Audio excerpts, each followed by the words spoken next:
Good morning everybody. साथियों,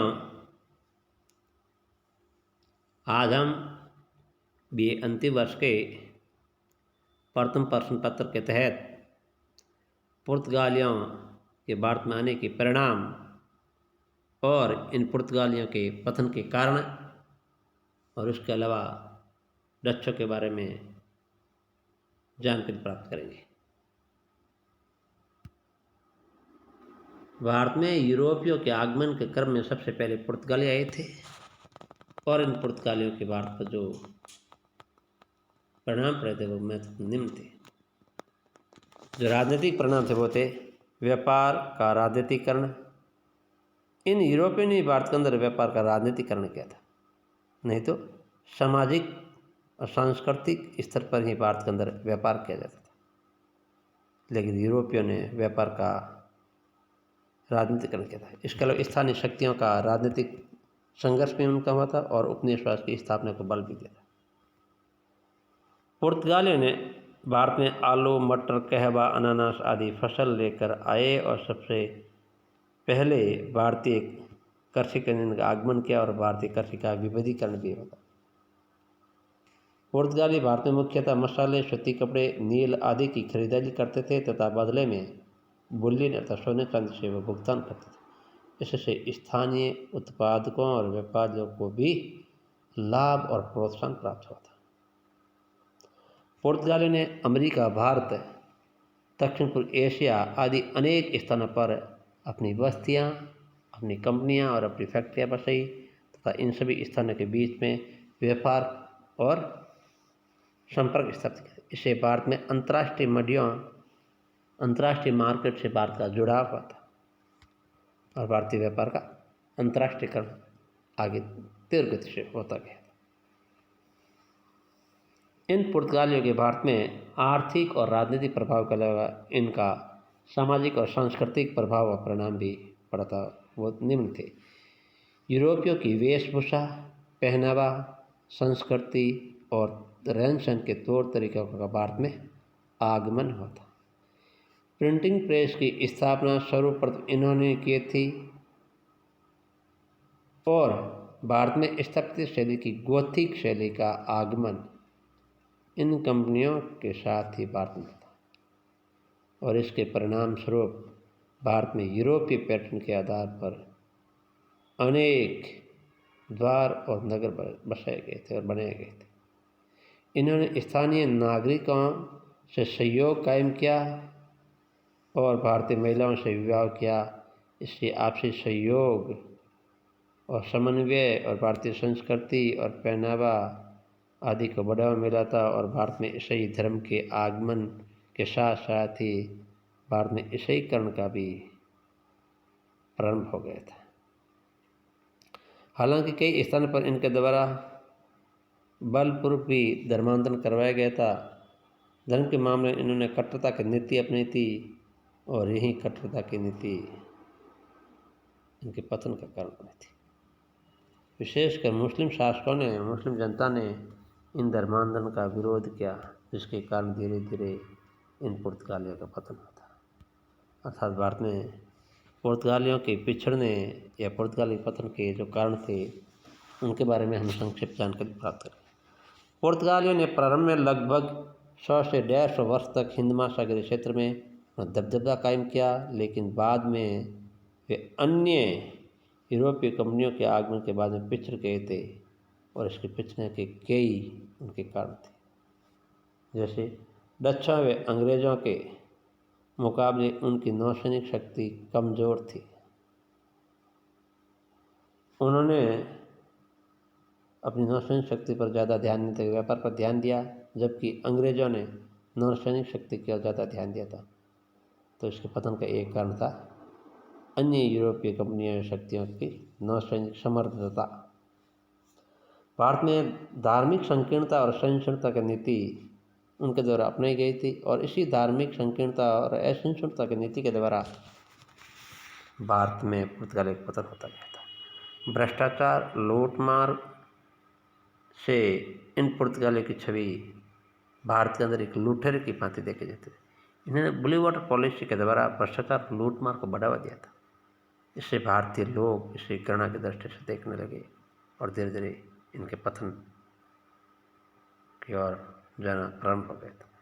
जनसंख्या संसाधनों की भी कमी थी।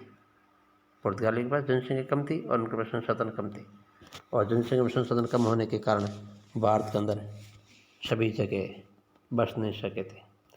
भारत की अपेक्षा ब्राज़ील के उपनिवेश पर अधिक ध्यान देना। पुर्तगालियों ने एक और पूर्व की ओर भारतीय खोज की थी, वहीं सुदूर दक्षिण की ओर पश्चिम की ओर उन्होंने ब्राज़ील की खोज की थी।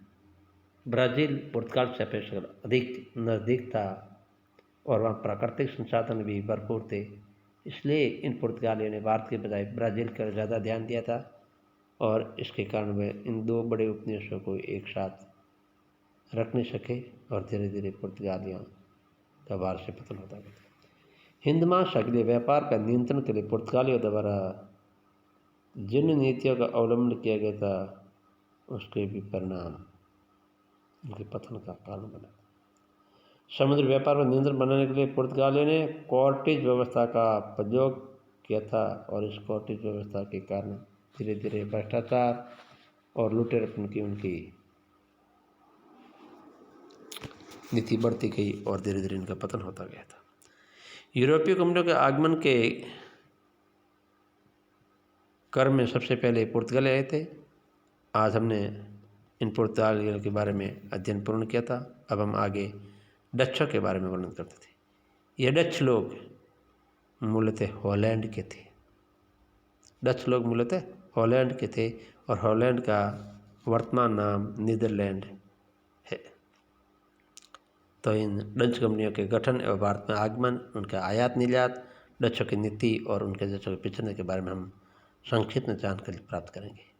मुख्यतः हमारे सिलेबस के अंदर पुर्तगाली के बारे में और फिर अंग्रेज़ के बारे में पूछा जाता है या फ्रांसीसी के बारे में पूछा जाता है, लेकिन डचों के बारे में बहुत कम ही पूछा जाता है। फिर भी डचों के बारे में हम सामान्य जानकारी प्राप्त करते हैं। डच कंपनी का गठन भारत में आगमन के क्रम में हुआ था। नीदरलैंड की संसद द्वारा भारत से व्यापार करने के लिए 1602 में एक कंपनी का गठन किया था, जिसे पेरिंग दे ओस्ट इंडीज से कहा गया था। डचों ने प्रारंभ में ही भारत की अपेक्षा इंडोनेशिया पर अधिक ध्यान दिया था। कंपनी के दो मुख्यालय बनाए गए थे, एक एम्स्टर्डम और दूसरा बटाविया। एम्स्टर्डम तो हॉलैंड या नीदरलैंड की राजधानी थी, तथा बटाविया इंडोनेशिया में थे। डच कंपनी एक अर्ध सरकारी कंपनी थी जो एक निदेशक मंडल द्वारा चलाई जाती थी, एक डायरेक्टर मंडल के द्वारा चलाई जाती थी। इसमें कुल 17 व्यक्ति शामिल थे, जिन्हें जेंटलमैन 17 कहा जाता था। जेंटलमैन 17 डच कंपनी को नियंत्रित करते थे। डचों की भारत में फैक्ट्री। भारत में डचों की प्रथम फैक्ट्री 1605 में मुसलीपट्टनम, आंध्र प्रदेश का देश थे, मुसलीपट्टनम में स्थापित हुई थी। कालक्रम में इन्होंने पुलिकट, नागापट्टनम, बालासोर, चिंचुरा, सूरत, आगरा आदि स्थानों पर भी अपनी फैक्ट्री स्थापित की थी, जिन्हें भारतीय मानचित्र में मुख्यतः दर्शाया गया था। अहमदाबाद, बड़ौच, आगरा, सूरत, कोचीन, पुलिकट, नागपट्टनम, बालासोर और चिंचुरा इन जगह पर इनकी कंपनी स्थापित हुई थी। यह डच भी भारत में व्यापारिक उद्देश्य से उनके आयात और निर्यात की प्रमुख वस्तु थी, वो निम्न थी। डच भारत से सूती एवं रेशमी वस्त्र, धागा, मसाले, नील, अफीम, चीनी, सोरा, धातु की बनी वस्तुएं आदि यहाँ से ले जाते थे, और वे सोना, चांदी, पारा व कांच की वस्तुएं आदि भारत से लाने के बदले देते थे।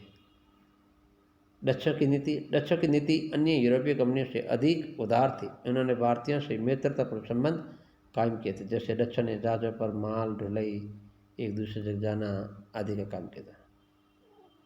लोगों को रोजगार भी उन्होंने प्रदान किया था। कासिम बाज़ार की फैक्ट्री के अंदर लगभग 3000 स्थानीय लोग कार्य करते थे। उन्होंने श्रमिकों का शोषण नहीं करके उनकी परिश्रम भी उन्होंने दिया था।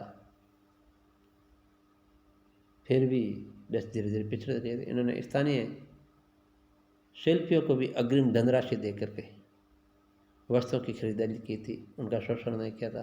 पुर्तगाली अंग्रेजों की भांति व्यापार में शक्तियों का दुरुपयोग नहीं किया था, बल्कि उनको स्वस्थ तरीके से अपनाया था। डचों ने स्थानीय भारतीय शासकों से मित्रता संबंध बनाए और पुर्तगालियों की भांति धार्मिक कट्टरता नीति अपने। फिर भी धीरे धीरे ये भी पुर्तगाली पिछड़े गए थे, और इनके पिछड़ने के कारण यह था मुख्यतः इंडोनेशिया पर अधिक ध्यान देना। डच प्रारंभ से पुर्तगाली के मुकाबले एक बड़ी शक्ति बनकर उभरे, लेकिन धीरे धीरे वे कमज़ोर हो गए तथा अंग्रेज़ों के मुकाबले पिछड़ गए थे। इनके पिछड़ने के जो कारण थे वो निम्न थे। अंग्रेज़ों की नौसैनिक श्रेष्ठता डचों से भी अधिक थी। 1759, ये जनवरी 1759 थी। उसमें उन्होंने वेदारा के युद्ध में अंग्रेज़ों ने उन्हें बुरी तरह पराजित कर दिया और इससे वे अत्यंत कमज़ोर हो गया, और इस वेदारा के युद्ध के द्वारा डच हमेशा के लिए भारत से निकल गए थे। डच मुख्यतः भारत की वस्तुओं और विदेशों से निर्यात, भारत की वस्तुओं का विदेशों में निर्यात करते थे।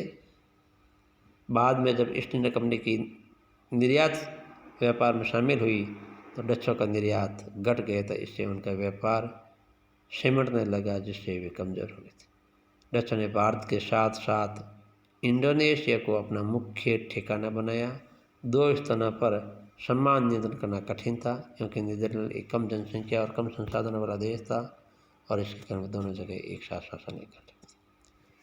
डच अधिक खर्चीले थे, जिससे वे बचत नहीं कर पाए, और फलतः व्यापार में निवेश नहीं कर पाने के कारण वो कमज़ोर हो गए थे, और कमज़ोर होने के धीरे धीरे डचों का भारत में पतन हो गया था। इस प्रकार हमने इन पिछले 3 क्लासों के अंदर भारत के अंदर यूरोपियों के आगमन, उनके कारण, पुर्तगालियों के और डचों के बारे में अध्ययन किया है। अब हम आगे की क्लास के अंदर ब्रिटिश या अंग्रेज़ों का आगमन का संक्षिप्त वर्णन करेंगे, फिर फ्रांसीसी के बारे में वर्णन करेंगे, और अंततः इन अंग्रेज़ों का विस्तार से वर्णन करेंगे। जय हिंद, जय भारत।